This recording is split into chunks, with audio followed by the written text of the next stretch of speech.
मंडळी नमस्कार.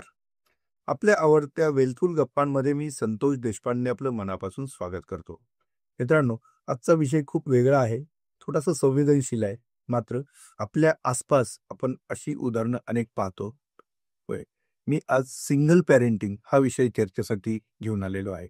म्हणजे कुठल्याही कारणाने एकच पालक आणि एक पाल्य अशी जर त्या घरातली परिस्थिती असेल, तर आपल्या पाल्याला पुढं घेऊन जातानाच आपलंही आर्थिक आयुष्य सिक्युअर करणं हे त्या पालकापुढचं फार मोठं आव्हान असतं. हे आव्हान नेमकं काय आहे, कसं आहे आणि ते कसं भेदायचं हे आर्थिक चक्रव्यूह याच गोष्टीवरती आज मी संदीप भुशेट्टी सरांशी संवाद साधणार आहे. सर नमस्कार. नमस्कार. सगळ्यात आधी आपल्या कुटुंब व्यवस्थेमध्ये आता खूप बदल होतो आहे. हो.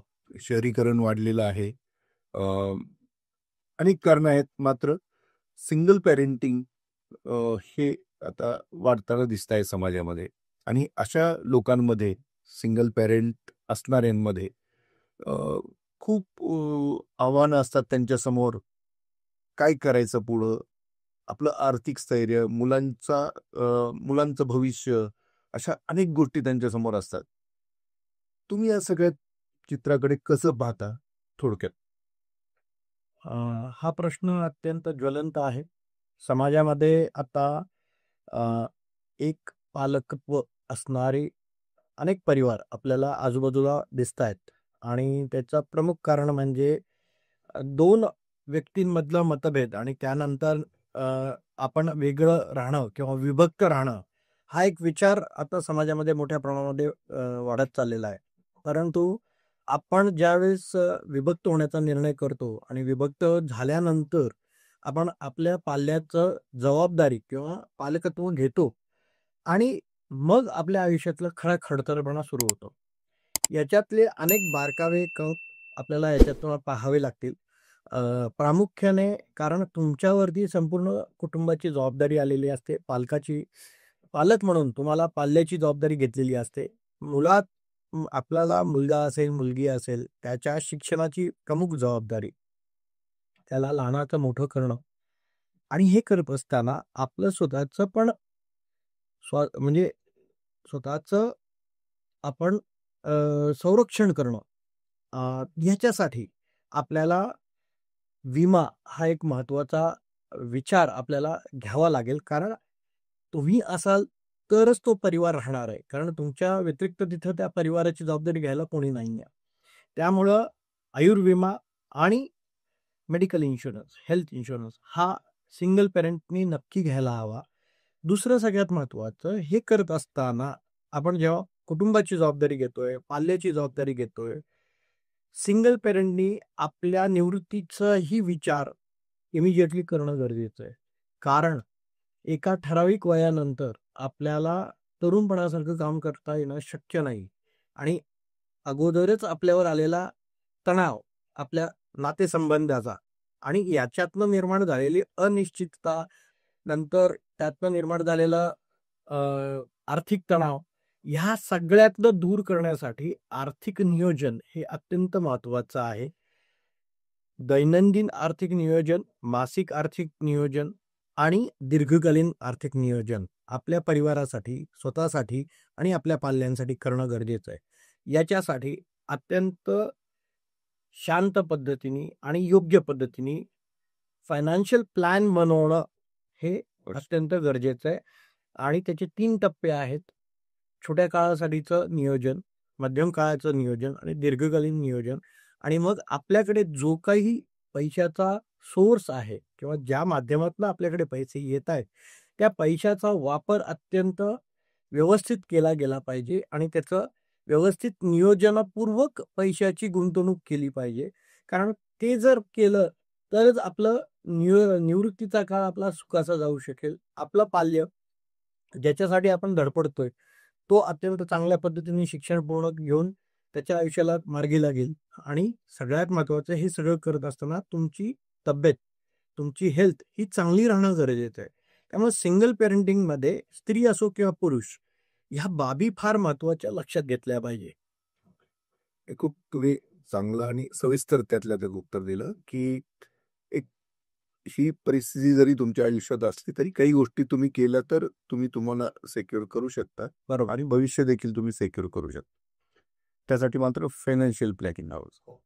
आता प्रॉब्लेम असा आहे आपल्याकडे की एकतर नातेसंबंधांमुळेच ह्या गोष्टी उद्भवत आहेत. आर्थिक ताणतणाव हे देखील खरं तर नातेसंबंध खराब होण्याला एक कारण असू शकतं. असं असतं का बरं? म्हणजे तुमचं काय चित्र आहे? म्हणजे आता थोडासा हे विषय आहे अगदी आहे. पण आर्थिक ताणतणावामुळं पण नातेसंबंध बिघडतात का? अनेक वेळा नातेसंबंधात आलेला जो ताण आहे, तो मुळामध्ये आर्थिक हा त्यातला एक मोठा भाग असतोच. विचार विनिमय आणि मन जुळणे हा एक महत्त्वाचा मुद्दा असतो. लग्न संस्था जेव्हा सुरू असते आणि लग्नाच्या निमित्ताने 2 व्यक्ती एकत्र येतात. त्यावेळेस एकमेकाच्या विचाराने पुढे घेऊन जाणे आपल्या संसाराला, हे जितकं महत्त्वाचं आहे. पण अशा वेळेस आता दोन्हीही स्त्री असो किंवा पुरुष असो, ते आता अत्यंत उच्च शिक्षित झालेले आहेत. त्यामुळं आपल्या अ, म्हणजे साथीदाराकडनं आपल्या अपेक्षा खूप वाढलेल्या आहेत. अशा वेळेस जर साथीदाराच्या अपेक्षा पूर्ण होत नसतील साथीदाराकडनं, तर त्याच्यातनं विभक्ती या मार्गाकडे आता जाताना दिसतात. पण हे करत असताना हे कुठेतरी मनात विचार आणणं गरजेचं आहे, की आपण जेव्हा साथीदारापासून विभक्त होतोय, त्यावेळेस आपल्यावर येणारा आर्थिक ताण, हा विचार तुम्ही पहिल्यापासून घेणं गरजेचं आहे. केवळ मला त्याच्याबरोबर पटत नाहीये, जेव्हा त्याच्याबरोबर त्याचा स्वभाव मला आवडत नाहीये, तर तुम्ही लग्न करण्यापूर्वी हा विचार करणं गरजेचं होतं. पण आता एकदा निर्णय घेतलेलाच असेल, तर आपण आपला संसार जो आता आपल्याला चालवायचा आहे आणि आपण कुटुंब प्रमुख म्हणून ती जबाबदारी जेव्हा घेणार असू, प्रामुख्याने मला हे सांगावसं वाटतं, की स्त्रिया ज्यावेळेस अशा पद्धतीने विभक्त होतात, तर त्या स्त्रियांवरती येणारी जबाबदारी ही अत्यंत मोठी असते आणि मग कुठेतरी कॉम्प्रोमाईज करून नोकरी करणं, कुठेतरी म्हणजे आपल्या स्किल सेटला धरून न जाता, आवडी-निवडीला न जाता, आपल्याला जिथे कुठे पैसे मिळतात, तिथे जाऊन आपण आपली नोकरी करून आपलं घर चालवण्याचा प्रयत्न करतात. माझं असं मत आहे, की ज्यावेळेस आपण लहानाचं मोठं होतो, आपले आई-वडील ज्यावेळेस आपल्याला शिक्षण देतात, त्या शिक्षणातनं हा विचार कायम असायला हवा, की कुठल्याही कठीण परिस्थितीमध्ये आपल्या शिक्षणाचा जो स्किल सेट आपण डेव्हलप केलाय आपल्यामध्ये, त्या स्किल सेटचा वापर भविष्यामध्ये कुठल्याही अडचणीच्या काळामध्ये आपल्याला त्यातनं नोकरी किंवा व्यवसाय-धंदा करता आला पाहिजे. अशा वेळेस मी एक नक्की असं सांगेन, की नोकरी करताना ज्या येणाऱ्या अडचणी आहेत स्त्रियांना प्रामुख्याने, तर त्यांनी छोट्या उद्योगधंद्यांकडे सुद्धा वळायला हवं. जे घरात बसून आपण उद्योग करू शकतो. उदाहरणार्थ अनेक वेळा सीझनल व्यवसायाकडे जायला हरकत नाही. उदाहरणार्थ उन्हाळ्याच्या काळामध्ये असणारे आंब्याच्या व्यवसायामध्ये तुम्ही पडू शकता. गणपतीच्या काळामध्ये गणपती विक्रीमध्ये तुम्ही जाऊ शकता. दिवाळीच्या काळामध्ये दिवाळीचे फटाके तुम्ही विकू शकता. अशा छोट्या-छोट्या व्यवसायातनं स्वतःला अतिशय चांगल्या पद्धतीने तुम्ही कुटुंबासाठी पैसे कमवू शकता. नोकरी हा एकमेव पर्याय नाही. स्त्री असली तरी तिला अत्यंत चांगला पैसा व्यवसायात करता येतो. पण याच्यासाठी तुम्हाला एक सचोटी, एक धाडस आणि एका चांगल्या फायनान्शियल प्लॅनची गरज आहे. त्यासाठी तुम्ही तुमचा आर्थिक सल्लागार जर योग्य निवडला ह्या सगळ्या परिस्थितीमध्ये, त्यातनंही तुम्ही मार्ग बाहेर काढू शकता आणि तुमच्या कुटुंबाची जबाबदारी यशस्वीरित्या तुम्ही पार पाडू शकता. बरोबर. आणखी महत्वाचा विषय इथं समोर येतो. अनेकदा जेव्हा विभक्त होतात नवरा किंवा बायको दोघं एकमेकांपासून जेव्हा विभक्त होतात, कुठलीही कारणं असू देत त्याला, तर ते कुटुंब भंगतं त्यावेळी. बरोबर. आणि मग ते लहान मुलगा त्यांचा असेल, मुलगा-मुलगी, तर ते देखील मग आईदर आईकडे किंवा वडिलांकडे जातात. हे सर्वमान्य चित्र असतं त्यावेळी. अशा परिस्थितीमध्ये एक आर्थिक सेटलमेंटही बऱ्याचदा होते. खरं आहे. आणि त्यानुसार त्याचं प्लॅन करावं लागतं. बरं, जेव्हा ही सगळी प्रोसेस सुरू असते, तेव्हा नेमकं हे कसं करायचं, काय करायचं, ती देखील विवंचना असते. त्यामुळे अ, ह्यांच्या आयुष्यात सर्वसाधारण कुटुंबांपेक्षा असे जे विभक्त होत असलेले आणि झालेल्या कुटुंबांमधल्या आर्थिक नियोजनाचं वेगळेपण काय आहे? ज्यावेळेस तुम्हाला स्त्री म्हणून किंवा पुरुष म्हणून एक पालकत्व जेव्हा स्वीकारायचं आहे, त्यावेळेस सगळ्यात महत्त्वाचं म्हणजे तुमच्या मासिक उत्पन्नामध्ये तुम्ही काय करता? मासिक उत्पन्न निर्माण होण्यासाठी काय करता? आणि हे मासिक उत्पन्न जेव्हा तुमचं नोकरीच्या माध्यमातून येत असेल किंवा व्यवसायाच्या माध्यमातून येत असेल, तर आलेला पैसा अतिशय नीट वापरणं गरजेचं आहे. आपल्या मुलासाठी जे काही आपल्याला नियोजन करायचं आहे, त्याच्यासाठी निश्चितपणे पहिल्या दिवसापासून तुम्हाला 2 पैसे बाजूला काढले पाहिजे. तुमच्या स्वतःच्या निवृत्तीचा विचार आजच करायला पाहिजे. तुमचं वय भले 20 वर्षाचं, 22 वर्षाचं, 25 वर्षाचं असेल, पण तुम्हाला या निवृत्तीसाठी वयाच्या 40व्या वर्षी, 45व्या वर्षी, 50व्या वर्षी, ज्याही वर्षामध्ये तुम्हाला निवृत्ती घ्यायची आहे, त्याच्यासाठी तुम्हाला हा पैसा बाजूला काढणं गरजेचं आहे. सगळ्यात महत्त्वाचं म्हणजे इमर्जन्सी फंड क्रिएट करणं गरजेचं आहे. उद्या कुठलीही अडचण निर्माण झाली अचानक, तर त्याच्यासाठी तुम्हाला एक पैसा तुमच्याजवळ असणं गरजेचं आहे. तर किमान 6 महिन्याचा खर्च तुमचा आणि तुमच्या पाल्याचा आणि तुमच्या कुटुंबाचा जो काही होतोय, तेवढा पैसा प्रथम तुम्ही निर्माण करून एका वेगळ्या ठिकाणी ठेवला पाहिजे. ज्याच्यातनं तुम्हाला तो पैसा 24 तासात उपलब्ध होईल. त्या पैशावरती एक चांगला व्याजदर तुम्हाला मिळाला पाहिजे. किमान वार्षिक फिक्स्ड डिपॉझिट किंवा ठेवींवरती मिळतो, तेवढं तरी व्याज आपल्याला मिळालं पाहिजे. आणि हा तुमचा इमर्जन्सी फंड तुम्ही क्रिएट केला, तर उद्या अचानक आलेल्या अडचणीला आपण नक्कीच सामोरे जाऊ शकतो. हे करत असताना मगाचपासून मी जे सांगण्याचा प्रयत्न करतोय, की तुम्ही स्वतःला संरक्षित करा. स्त्री असो किंवा पुरुष असो. मग ते हेल्थ इन्शुरन्सनी संरक्षित करा, आयुर्विम्याने संरक्षित करा, टर्म इन्शुरन्स घेऊन जास्तीत जास्त संरक्षण तुम्हाला मिळवता येतं. तर तो घेण्याचा नक्की प्रयत्न पुढच्या काळामध्ये घ्यायला गरजेचं आहे. मग त्याचा फायदा पाल्यांना होईल. नक्कीच. अचानक जर उद्या काय घडलं, तर आपलं पाल्य हे अत्यंत म्हणजे दैवी इच्छाशक्तीवर सोडून द्यायचं का, की त्याचं भविष्य अंधारात नको जायला. म्हणून एक चांगली रक्कम आपण अचानक गेलो या जगातून, तर आपलं पाल्य किमान त्या पैशातनं त्याचं पालन-पोषण व्यवस्थित होईल. इतका तरी विमा हा आपण घेतलाच पाहिजे, जोपर्यंत आपलं पाल्य स्वतःच्या पायावर उभं राहत नाही. बरोबर. आता हे पाल्य स्वतःच्या पायावर उभं राहण्यासाठी म्हणजे अर्थात शिक्षणासाठी हो. काय कशा पद्धतीने त्यांनी तरतूद करावी? किती भाग त्यांनी वेगळा काढला पाहिजे बचत म्हणून? कसं असलं पाहिजे हे प्लॅन? पहिल्यांदा आपण जास्तीत जास्त पैसा कमवण्याचा प्रयत्न केला पाहिजे. कारण जर आपल्याला अत्यंत कमी उत्पन्न असेल मासिक, तर प्रामुख्याने सगळेच पैसे आपल्या दैनंदिन खर्चासाठी खर्च होतात. किंबहुना ते पुरतच नाही. मग त्याच्यातनं बचत करणं किंवा गुंतवणूक करणं शक्य होत नाही. एक पाल्य असतो म्हणून.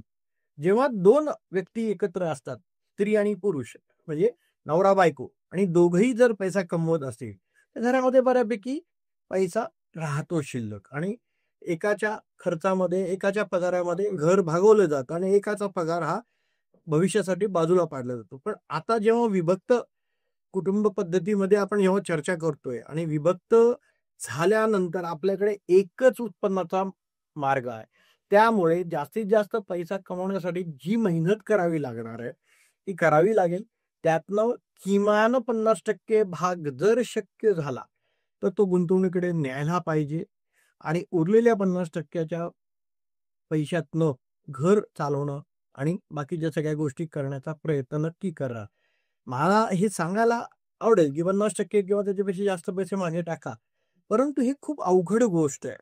कारण जर उत्पन्नच अत्यंत कमी असेल, तर तुम्हाला पैसे बाजू पडायला शक्यता जवळपास नाही. त्यामुळे नियोजन अत्यंत महत्त्वाचं. जास्तीत जास्त उत्पन्न निर्माण होण्यासाठी आपण स्वतःमध्ये एक स्किल सेट डेव्हलप करणं गरजेचं आहे.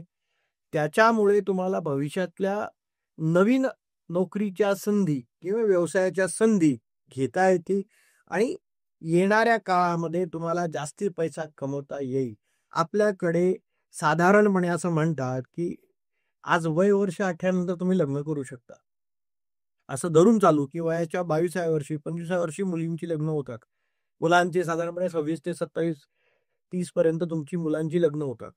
त्यानंतर आपल्याकडे काम करण्यासारखा काळ जो आहे, तो फक्त 20 ते 25 वर्ष शिल्लक आहे. त्या 25 वर्षामध्ये सुद्धा जर पहिल्या 5 वर्षात जर तुम्ही विभक्त झालेला असाल, तर तुमच्याकडे फक्त 15 ते 20 वर्ष शिल्लक आहे. अशा परिस्थितीमध्ये तुम्हाला अचानक जर व्यवसाय करावा लागणार असेल, अचानक जर तुम्हाला नोकरी घ्यावी लागणार असेल, तर तुमच्याकडे फार कमी पिरियड आहे. त्यासाठी तुम्ही योग्य आपला जो काही स्किल सेट आहे, याचा अंदाज घेऊन चांगल्या संस्थांमध्ये तुम्ही जॉब केला, तर तुम्हाला अत्यंत चांगली नोकरी मिळेल आणि चांगला पगार मिळेल. आपण चांगल्या पद्धतीचा व्यवसाय करायचा निर्णय केला, तर एक चांगला भागीदार शोधा. जर आपल्याकडे आर्थिक परिस्थिती नसेल, तर आर्थिक पाठबळ देणारा भागीदार जर तुमच्याबरोबर असेल, तर दोघं मिळून अत्यंत कष्टाने तुम्ही हा व्यवसाय उभा करू शकता आणि व्यवसायामधला साधारणपणे जे काही बेसिक ठोकताळे आहेत, ते जर तुम्ही नीट समजून तो व्यवसाय केला, तर तुम्हाला एक चांगला उत्पन्न निर्माण होऊ शकतो. अ, मला माहिती आहे की तुम्हाला देखील अनेक असे सिंगल पेरेंट्स माहिती आहे हो. की त्यांनी त्यांचं प्लॅनिंग केलं हं. आणि जे करू शकले नाही. तर दोन्हीतलं एक मला उदाहरण तुम्ही देऊ शकता एक तर? माहितीतले आमच्याकडे एक कुटुंब आलं होतं, की काही म्हणजे नातेसंबंधांमध्ये अडचणी निर्माण झाल्यानंतर ते नवरा-बायको दोघंही विभक्त झाले. त्यातली जी स्त्री होती, तिच्या आर्थिक नियोजनासाठी ती माझ्याकडे येऊन भेटली आणि जेव्हा तिने तिचा सगळा विषय समजून सांगितला, त्यावेळेस तिला मी असं सांगितलं, की "तू सुरुवात करताना तुझ्या उत्पन्नाच्या किमान 5 ते 10% पैसे बाजूला टाकायला सुरुवात कर." आणि पहिला काही काळ तिला थोडंसं अवघड गेलं. पण नंतर जेव्हा तिला तिचा कायम जो लहान मुलगा होता, त्याचा विचार तिच्या डोक्यामध्ये कायम असायचा, की ह्याचं माझं भविष्य कसं मला घडवायचंय. आणि तिने अक्षरशः दरमहा काही पैसे बाजूला टाकायला सुरुवात केली. हळू-हळू पगार वाढत गेला. त्या पगारातनं तिने महिन्याचं उत्पन्न वाढवत गेली इन्व्हेस्टमेंटमध्ये आणि साधारणपणे 12-15 वर्षामध्ये एक खूप चांगली रक्कम तिने तिच्या मुलासाठी बाजूला पाडली. हे करत असताना पुढच्या 5 वर्षामध्ये तिने तिच्या निवृत्तीचाही विचार केला आणि जसे-जसे दरवर्षी काही जास्तीचे पैसे तिला मिळाले, जास्तीचं काम करून म्हणा किंवा त्याचा वार्षिक बोनस म्हणून म्हणा किंवा अनेक वेगवेगळ्या ॲडिशनल जबाबदाऱ्या घेतल्या म्हणून तिला तिच्या संस्थेने तिला जास्त पगार दिला. तो सगळा पैसा तिने तिच्या निवृत्तीसाठी गुंतवला. आज ती अत्यंत यशस्वीरित्या एकमेव उदाहरण ती देतीये तिच्या आजूबाजूच्या लोकांना, की एक स्त्री आणि तिचा लहान बाळ, तिने तिच्या लहानाच्या मोठ्या केलेल्या पाल्याला आज अत्यंत चांगलं शिक्षण देऊ शकली आहे आणि तिच्याकडे एक चांगला एक कॉर्पस क्रिएट झालाय स्वतःच्या रिटायरमेंटसाठी.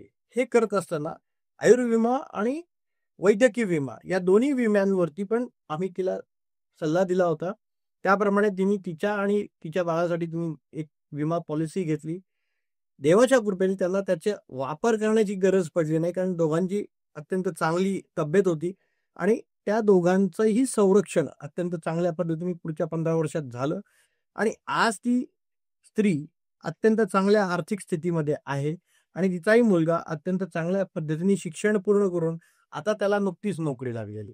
एक यशस्वी गुंतवणुकीचं नियोजन झालेली स्त्री हे मी पाहिलेली आहे. बरोबर.